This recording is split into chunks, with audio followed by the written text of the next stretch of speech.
প্রকৃতির মাঝে হঠাৎ দেখা এক সবুজ সাপ। তার চলার ভঙ্গিতে আছে নীরব কবিতা, চোখে লুকানো অজানা গল্প। কখনো ভয়, কখনো বিস্ময়, মানুষের মনে সে যুগে যুগে সৃষ্টি করেছে রহস্যের আবরণকে।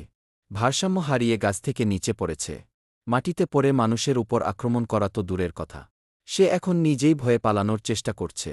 কিন্তু লোকমুখে তার নানা গল্প, কেউ বলে সে চোখে আঘাত করে, কেউ বলে মানুষের পিছু নেয়। ভয় আর কৌতূহলের মাঝেই জন্ম নিয়েছে তার অজস্র কাহিনী।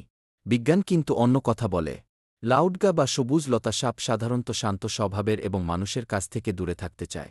এরা গাছে বাস করে এবং ছোট টিকটিকি, ব্যাঙ ও পোকামাকড় খেয়ে বেঁচে থাকে। কখনো ভয় পেলে আত্মরক্ষার চেষ্টা করলেও সাধারণত মানুষকে আক্রমণ করে না। সাপ ভয় নয়, প্রকৃতির এক নিখুঁত শিল্প। সে যেমন রহস্য তেমনি পরিবেশের রক্ষক। মানুষের অজানা ভয়ের আড়ালে লুকিয়ে আছে তার প্রকৃত সৌন্দর্যও।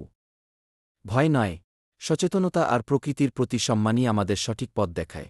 প্রকৃতির প্রতিটি প্রাণীরই বাঁচার অধিকার আছে, তাই তাদেরকে তাদের নিজের পরিবেশে শান্তিতে বাঁচতে দিন।